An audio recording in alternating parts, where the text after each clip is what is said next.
सनातन संस्कृति सदा से ही अपने दिव्य अवतारों के कारण पूजनीय रही है।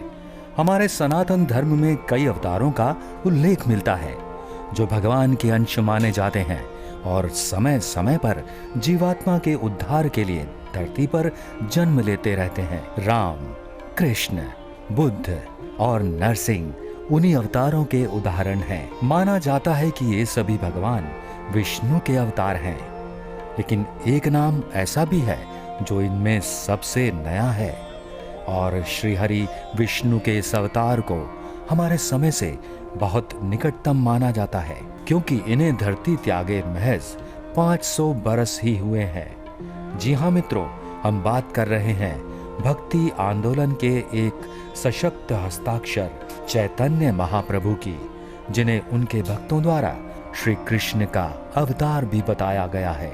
माना जाता है कि चैतन्य महाप्रभु साक्षात कृष्ण ही थे, जो कलयुग के पथभ्रष्ट लोगों के हृदय में भक्ति ज्योत जगाने आए थे।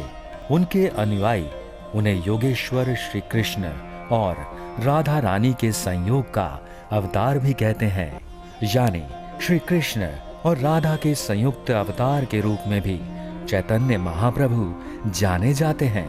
वैष्णव संप्रदाय में चैतन्य महाप्रभु महान संत की तरह देखे जाते हैं। चैतन्य महाप्रभु का जन्म सन 1486 की फाल्गुन शुक्ल पूर्णिमा को पश्चिम बंगाल के नवद्वीप यानी नादिया नामक स्थान के मायापुर गांव में हुआ था। इनके पिता का नाम जगन्नाथ मिश्र व मां का नाम शची देवी था।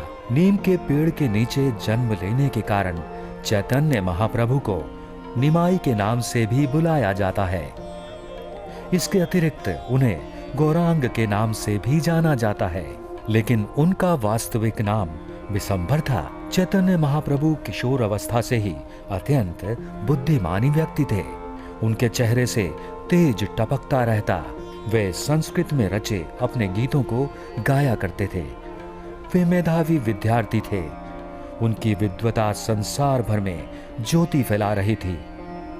इसके बाद ही उन्होंने एक स्कूल भी खोला और शिक्षा वितरण का कार्य किया। उनके नाम की व्याख्या की जाए तो पाएंगे कि चैतन्य का अर्थ ज्ञान होता है, महा का अर्थ महान होता है और प्रभु का अर्थ ईश्वर यानी भगवान होता है। इस प्रकार वे साक्षात ज्ञान के सागर थे, जो हरिनाम कीर्तन द्वारा जीवात्मा में भक्ति रस उत्पन्न कर रहे थे। 15-16 वर्ष की अवस्था में इनका विवाह लक्ष्मी देवी के साथ हुआ। सन 1505 में सर्पदंश से पत्नी की मृत्यु हो गई। वंश चलाने की विवशता के कारण इनका दूसरा विवाह नवद्वीप के राज पंडित सनातन की पुत्री विष्णुप्रिया के साथ हुआ। चैतन्य महाप्रभु ने 24 वर्ष की अवस्था में संन्यास धारण किया था। उन्होंने केशव भारती नाम की सन्यासी से दीक्षा प्राप्त की। कुछ लोग माधवेंद्रपुरी को भी उनका दीक्षा गुरु मानते हैं। सन 1509 में जब महाप्रभु अपने पिता का श्राद्ध करने बिहार गया में गए, तब वहां उनकी मुलाकात ईश्वरपुरी नामक संत से हुई, जिन्होंने महाप्रभु को कृष्ण कृष्ण रटने को कहा और तभी से उनका जीवन बदल गया। वे हरे कृष्णा महामंत्र को जपते हुए नगर कीर्तन करने लगे और कृष्ण रस में स्नान करने लगे। तत्पश्चात महाप्रभु ने हिंदू धर्म के प्रमुख संप्रदायों में से एक वैष्णव संप्रदाय के अंतर्गत गौड़ीय वैष्णव संप्रदाय की स्थापना की और वृंदावन को अपनी कर्म भूमि बनाया। इसी कारण उन्हें गौरांग भी कहा जाता है।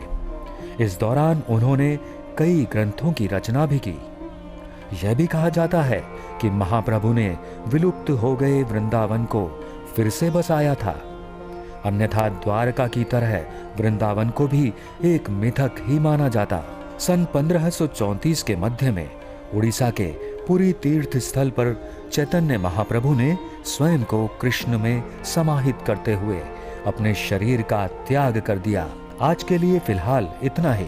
कैसी लगी आपको यह प्रस्तुति? कमेंट बॉक्स में अवश्य लिखें। धन्यवाद।